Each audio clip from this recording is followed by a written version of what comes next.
Bonjour, nous allons corriger l'exercice 78, page 197. Donc dans cet exercice, nous avons un quadrilatère, donc IJML, et la diagonale JL a été tracée, et on voit qu'il y a un angle droit en J. On a quelques longueurs qui sont indiquées. La première question, c'est de calculer la diagonale JL du quadrilatère. On sait que le triangle IJL est rectangle en J, donc on va pouvoir utiliser le théorème de Pythagore pour calculer cette longueur-là.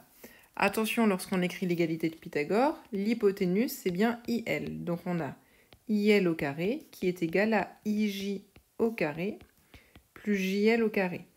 Donc on a 15 au carré qui est égal à 4,2 au carré plus JL au carré qu'on ne connaît pas. Donc 15 au carré, ça fait 225. Donc on a 225 égale, et donc 4,2 au carré, ça fait 17,64 plus JL au carré. Donc pour trouver JL au carré, on va faire une soustraction. Quand la longueur qu'on cherche, ce n'est pas l'hypoténuse, il y a une soustraction à faire. On va faire 225 moins 17,64.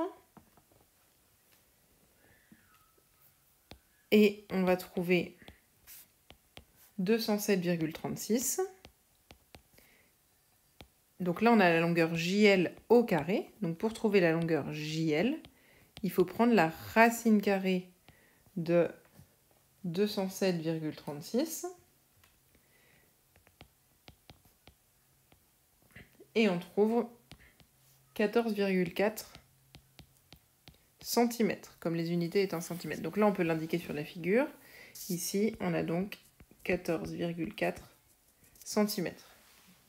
Donc pour la deuxième question, c'est prouver que le triangle JML est rectangle. Donc maintenant, on est dans ce triangle-là. On connaît les longueurs de ces trois côtés. Donc pour prouver qu'il est rectangle, on va utiliser la méthode de la réciproque du théorème de Pythagore. Donc on va identifier le plus grand côté.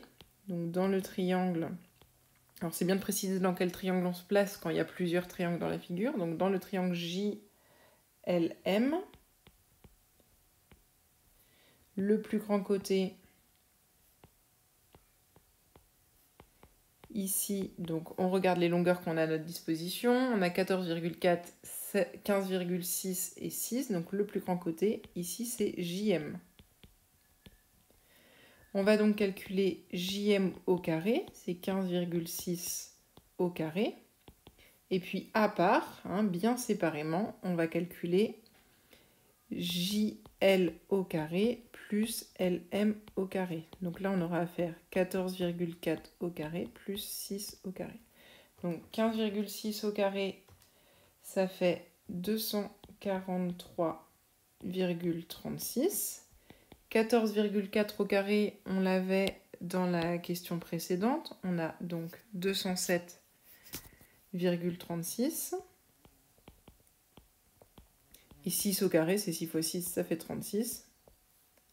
Et donc 207,36 plus 36, ça nous donne 243,36. On observe ici que les résultats sont identiques, donc on va pouvoir conclure. On va écrire que l'égalité de Pythagore est vraie, donc JM au carré est égal à JL au carré plus LM au carré. Comme c'est égal, on va utiliser la réciproque du théorème de Pythagore. Donc d'après la réciproque du théorème de Pythagore, on va pouvoir dire que le triangle est rectangle. Alors, pour savoir en quoi il est rectangle, il va falloir regarder le plus grand côté. Donc ça devient l'hypoténuse. Donc le triangle JLM est rectangle en. Donc le plus grand côté, c'était JM. Donc si notre plus grand côté, c'est JM, c'est celui-là, ça devient l'hypoténuse. Donc il est rectangle dans le sommet qui n'est pas ici. Donc il est rectangle en L. Donc le triangle JMM est rectangle en L. On peut éventuellement coder ce qu'on vient de prouver. Maintenant, on sait qu'il y a un angle droit ici sur notre figure. Donc pour la dernière question, là on aurait pu la poser maintenant à un élève de 6e. On observe qu'on a la droite IJ qui est perpendiculaire à la droite JL et que la droite ML est perpendiculaire à la droite IJ. Et on a une propriété de 6e qui nous dit que si deux droites sont perpendiculaires à la même droite, alors elles sont parallèles entre elles.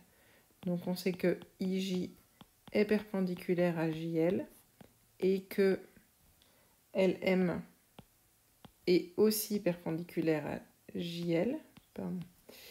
Or, donc si deux droites, j'ai plus beaucoup de place, si deux droites sont perpendiculaires à la même droite,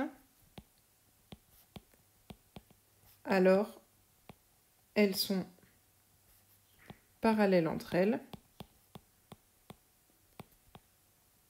Donc, on peut répondre à la question IJ